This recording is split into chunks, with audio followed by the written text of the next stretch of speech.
নমস্কাৰ বন্ধু বান্ধৱীসকল, মোৰ এটা নতুন ভিডিঅ'লৈ আপোনালোকক স্বাগতম জনাইছোঁ। মই আজি আপোনালোকৰ মাজত শ'ল মাছ আৰু জাতিলাওৰে এটা ৰেচিপি আপোনালোকৰ মাজত আগবঢ়ালোঁ।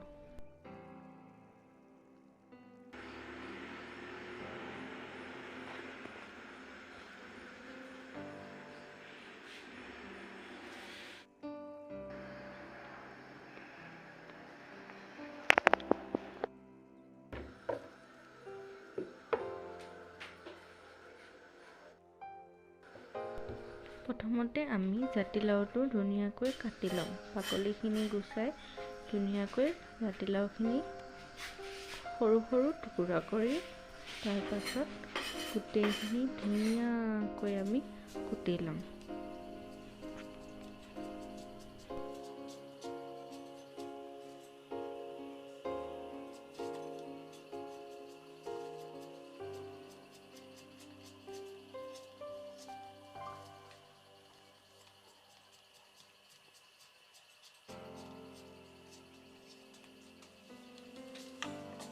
এনেকৈ ধুনীয়াকৈ গোটেইখিনি কুটি ল'লোঁ।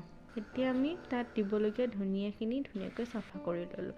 চাফা কৰি বাছি থৈ দিয়া শ'ল মাছটো ধুনীয়াকৈ ধুই ল'লোঁ।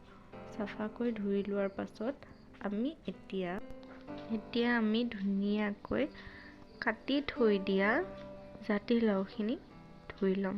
ধুনীয়াকৈ চাফাকৈ ধুই ল'ম। ধুই লোৱাৰ পাছত আমি কেৰাহীত তেল দি তেলখিনি গৰম হ'বলৈ দিম। গৰম হোৱাৰ পাছত তেলখিনি যেতিয়া ধুনীয়াকৈ গৰম হৈ যাব, তেতিয়া আমি তাত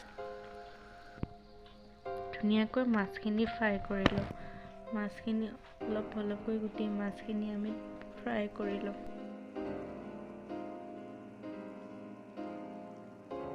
মাছখিনি ফ্ৰাই হ'বলৈ দি আমি তাত দিবলগীয়া ধুনীয়াকৈ 3টা পিঁয়াজ লৈছোঁ আৰু এটুকুৰা আদা লৈছোঁ আৰু কেইফুটামান নহৰু লৈছোঁ। ধুনীয়াকৈ বাকলিখিনি গুচাই আমি ধুনীয়াকৈ ধুই ল'লোঁ।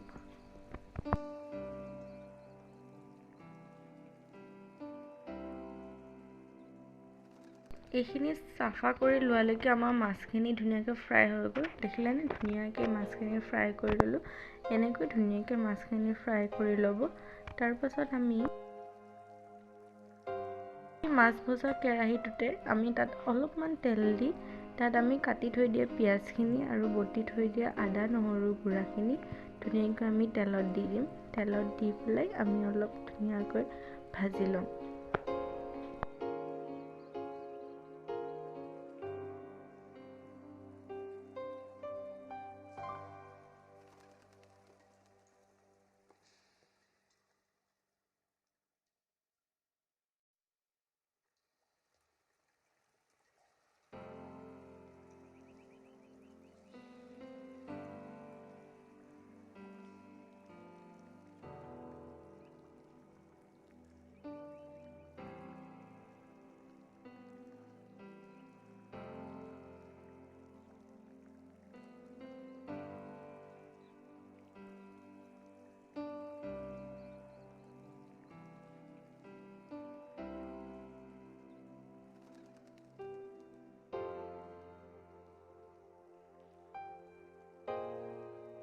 লোৱাৰ পাছত আমি তাতেই ধুনীয়াকৈ নিমখ হালধি সোৱাদ অনুসৰি দিম।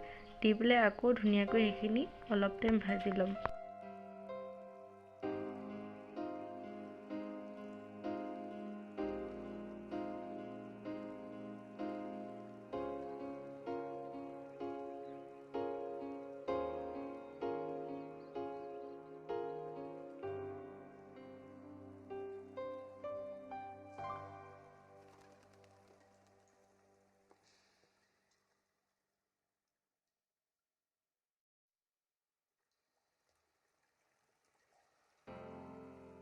ভাজি হোৱাৰ পাছত এতিয়া আমি তাত কাটি থৈ দিয়া জাতিলাওখিনি দি দিম।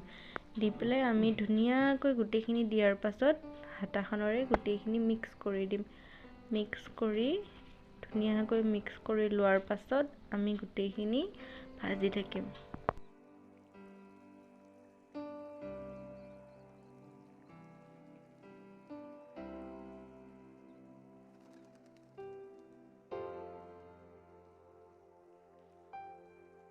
এয়া ধুনীয়াকৈ ভাজিলোঁ, ধুনীয়া কোমল হৈ গ'ল, বস্তুটো ধুনীয়াকৈ সিজি গ'ল।